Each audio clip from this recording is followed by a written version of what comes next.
So now we have Jeremiah 2. The word of the Lord came to me. Go and proclaim in the hearing of Jerusalem, this is what the Lord says. I remember the devotion of your youth, how as a bride you loved me and followed me through the wilderness, through a land not sown. Israel was holy to the Lord, the first fruits of his harvest. All who devoured her were held guilty, and disaster overtook them, declares the Lord. Hear the word of the Lord, you descendants of Jacob, all you clans of Israel. This is what the Lord says. What fault did your ancestors find in me, that they strayed so far from me? They followed worthless idols and became worthless themselves. They did not ask, where is the Lord, who brought us up out of Egypt and led us through the barren wilderness, through a land of deserts and ravines, a land of drought and utter darkness, a land where no one travels and no one lives. I brought you into a fertile land to eat its fruit and rich produce. But you came and defiled my land, and made my inheritance detestable. The priests did not ask, where is the Lord? Those who deal with the law did not know me. The leaders rebelled against me. The prophesied by Baal, following worthless idols. Therefore I bring charges against you again, declares the Lord, and I will bring charges against your children's children. Cross over to the coasts of Cyprus, and look. Send to Kedar, and observe closely. See if there has ever been anything like this. Has a nation ever changed its gods? Yet they are not gods at all. But my people have exchanged their glorious God for worthless idols. Be appalled at this, you heavens, and shudder with great horror. Pretty sure that's supposed to be heathens. You heavens. Yeah. My people have committed two sins. They have forsaken me, the spring of living water, and have dug their own cisterns, broken cisterns that cannot hold water.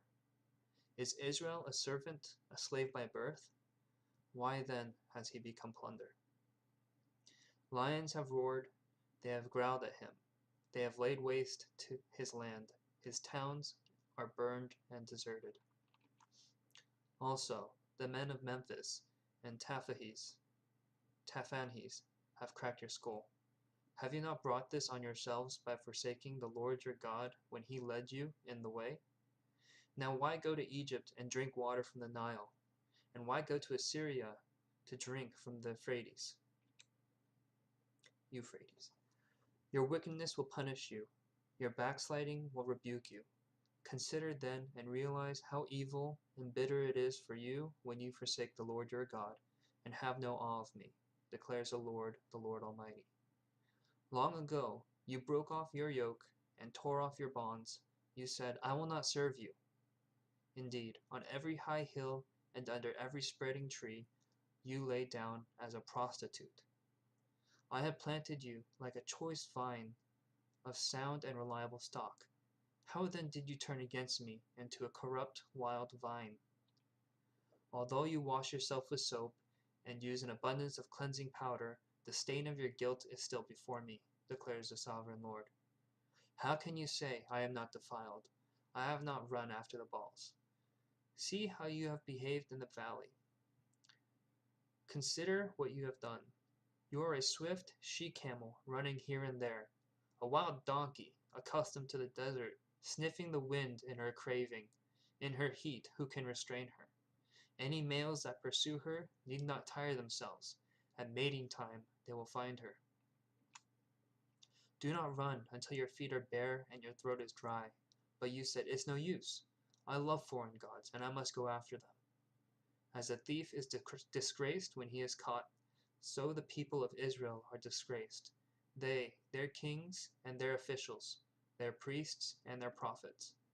They say to wood, you are my father, and to stone, you gave me birth. They have turned their backs to me and not their faces. Yet when they are in trouble, they say, come and save us. Where then are the gods you made for yourselves? Let them come if they can save you when you are in trouble. For you, Judah, have as many gods as you have towns. Why do you bring charges against me? You have all rebelled against me, declares the Lord. In vain I punished your people. They did not respond to correction. Your sword has devoured your prophets like a ravenous lion. You of this generation, consider the word of the Lord. Have I been a desert to Israel, or a land of great darkness? Why do my people say, we are free to roam, we will come to you no more? Does a young woman forget her jewelry, a bride her wedding ornaments? Yet my people have forgotten me, days without number. How skilled you are at pursuing love! Even the worst of women can learn from your ways. On your clothes is found the life-blood of the innocent poor, though you did not catch them breaking in. Yet in spite of all this, you say, I am innocent. He is not angry with me, but I will pass judgment on you because you say, I have not sinned. Why do you go about so much, changing your ways? You will be disappointed by Egypt, as you were by Assyria. You will also leave that place with your hands on your head, for the Lord has rejected those you trust. You will not be helped by them.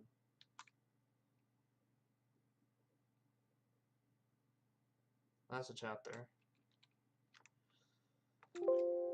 Alright. So, right after Jeremiah 1, where we're given the entire context of who Jeremiah is going to be, some time passed and Jeremiah is proclaiming to Israel all these things. And it starts out with, Jeremiah sharing that God said, look, you guys were my people, and anyone who went against you were given disaster. And that kind of just sets the entire theme for the chapter, God gets betrayed.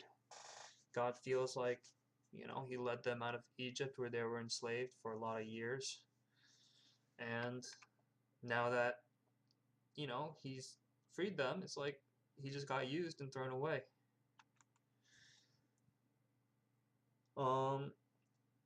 When they had nothing, they depended on God, but now that they have this fertile land, now that they have peace and they can establish themselves, the priests don't ask about where God is. Prophets are talking about Baal, and the law did not know God, and that's how the law should have. That's what the law is based off of, is based on God. So there was a lack of all that, whatever corruption it might be. And God makes a pretty good point here about nations changing gods, because you see all the Philistine countries worshiping their gods, and they're pretty consistent about it, but Israel's the one to kind of falter and swap back and forth. But I guess I have a little bit of issue. No, I don't. I have a little bit of issue because it says, like, has a nation ever changed gods? I guess a nation as a whole, but I mean, if a nation were to follow Baal and then change to God, then wouldn't that be kind of changing gods? But I guess it's not a nation as a whole, and that might be the purpose of that statement. And there might be some, Hebrew text that ends up making this translation as close as it can be. So take it with a grain of salt. Right, so here God establishes very clearly that there have been two sins in forsaking God and digging their own cisterns. And at first, I didn't really understand what it meant by digging their cisterns, broken cisterns that cannot hold water. But this kind of goes along with the theme from other texts that, when the lady at the well meets Jesus, and Jesus tells her, like, if you drink this water, you'll still be thirsty. But if you drink the spring of living water, you will never thirst again. And these broken cisterns that cannot hold water are kind of the things we pursue in life that can't keep us full, And I'm sure anyone who knows what it's like, investing all your time and effort into something earthly, usually it fades. And if it hasn't faded yet, it just might be something that takes longer to fade, or maybe you don't see it. But I mean, I haven't found something like that, so I'm doing this because screw broken cisterns, right? So two sins, and one of the sins is just investing into things that aren't worth investing into, and that just sounds irresponsible, right? So yeah, moving on. Uh, More of the sentiment of God sharing, like, why is it that after I saved you, you stop, you know, depending on me, or appreciating me, or following me, or anything, you know? And, with that in mind, I like to read the Bible recognizing that the Bible is a book of examples, and we're very lucky people to have the Bible to use, because all the Israelites, they didn't have the Bible to guide them, or they didn't have the opportunity to learn from other people's mistakes. They were on the fly, right? It's like, hey, God told you you're not doing this well, and it's like if they didn't respond immediately, they didn't have like a very, I don't know how their resources were at the time, but it sounds more difficult to them to have to go through following God without a Bible just full of examples of how to follow God properly. It's like how to follow God for dummies, but not dummies, because, well, yeah, actually for dummies, because we're all sheep, right? Um, so yeah, and going to Egypt to drink water from the Nile, and go to Assyria to drink water from the Euphrates. Those are just, I'm pretty sure those are just religious rituals for other people. Correct me if I'm wrong in the comments. I always appreciate finding the truth if you've watched my purpose of this channel video. So yeah, this is all for truth. Yeah, God's on a streak now. He's just kind of like, you guys all suck. Long story short, but it's not that you guys suck and you're being punished because I think you suck. It's because you're sucking towards me. Like you're not being good to me. And God does a really good job of eliciting it in human terms as much as he can, right? And he uses a lot of metaphors and relatable things, analogies. Yeah. I planted you like a choice vine of sound and reliable stock. How then did you turn against me into a corrupt wild vine? Now, I've planted things, not the most choice of things, but I mean, if I planted an apple tree or an apple, hoping for apples, and I got a bunch of tomatoes, I'd be pretty upset. And you're not even turning into tomatoes, you're turning into a corrupt wild vine, which who knows what that's supposed to make. So, yeah, God's on a spree. You wash yourself with soap, cleansing powder, but your guilt stains you before me. And then it gets into the lack of admission of guilt. Sometimes pride blinds us and makes us feel like we're not defiled, but it takes you have to be humble in approaching everything, and it's much easier to say than to do. Humility is probably, for everyone who knows me, I don't seem like a very humble person, probably because I'm not.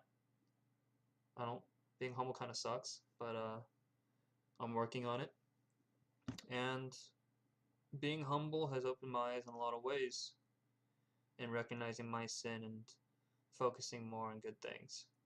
So, yeah, then he gives us a really, really entertaining analogy saying that we're a female camel.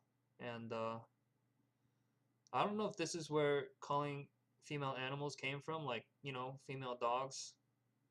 I don't know if this was derived from the she camel that we're referring to, but pretty much says that we're, I want to keep this appropriate for all ages. not good because we care about physical things and are very easy in giving those physical things. So imagine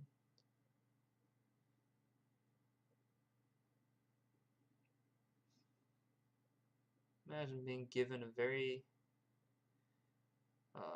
given a lollipop and you just let everyone else lick your lollipop. That was it. Yeah.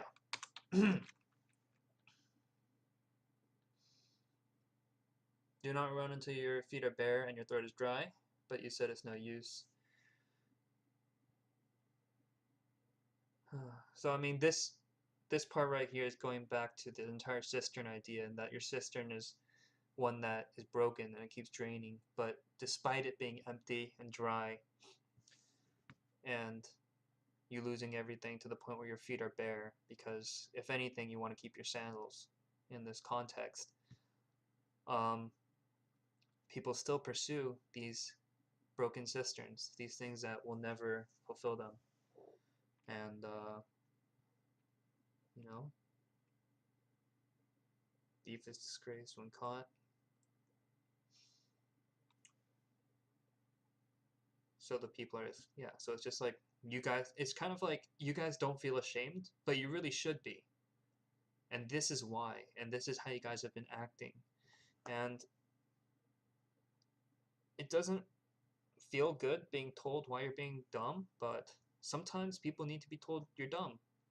And I know that I've learned most, or at least I learn more when I'm being told why I'm dumb. And God is giving you a very explicit prophecy through Jeremiah saying, these are all the ways you have been dumb, and it's like this.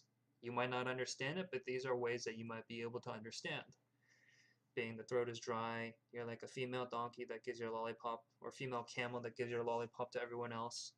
So you have a very dirty lollipop after. And, you know, they say to wood, you are my father, and to stone. It's just like you're worshiping these just physical things that you made, you know? And so doesn't make as much sense, I guess.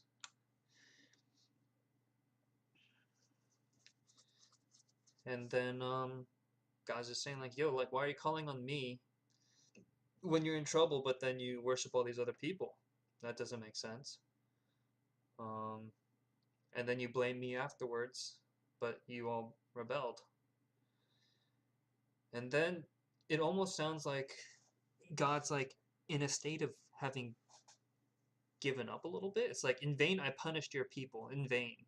So I'm hoping that that's just a translational thing, and I feel like it is, just because that's just the word that was used. There's some Hebrew word that ends up being misconstrued a lot because it sounds like I regret, or it was a purposeless thing. And what I learned from a sermon a while back was just that is not to say regret in the terms that we understand. It just, in translation, it's just saying like it was pointless, and then it came out to in vain.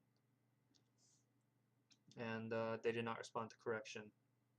Your sword has devoured your prophets like a ravenous lion. So it's like their decisions are why all these bad things are coming to you. And just God saying more like, why have you decided to leave my guidance and everything? Because I've been helping you out, and I haven't been this land of darkness or desert. Then he provides us with an analogy of young women not forgetting her jewelry or bride ornaments. Yeah, you guys forgot me. And then he pretty much says that they're trash at pursuing love, because God's not feeling love.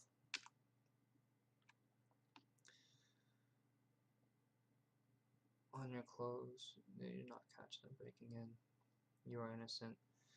Or you say I'm innocent. So it's just the lack of humility, but then God warning them, I will pass judgment on you because you say I have not sinned. So that's a pretty good point to take away. At least it's one that I took away when I read it. And God just saying you're going to be disappointed by these other gods because they're not going to help you out. And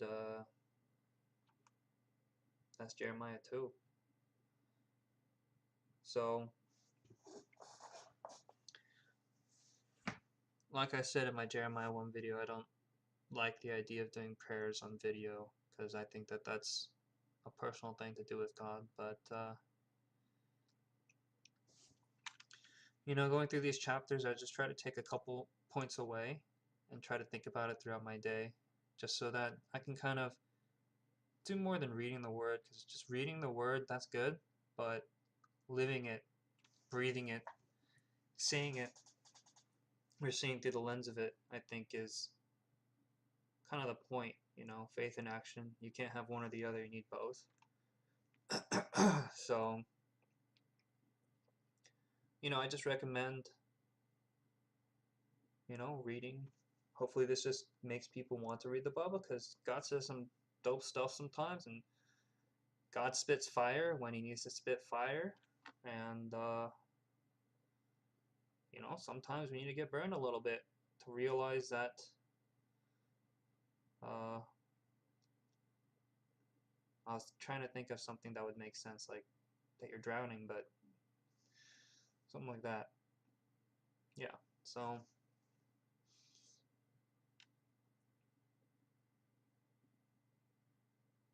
Jeremiah 2.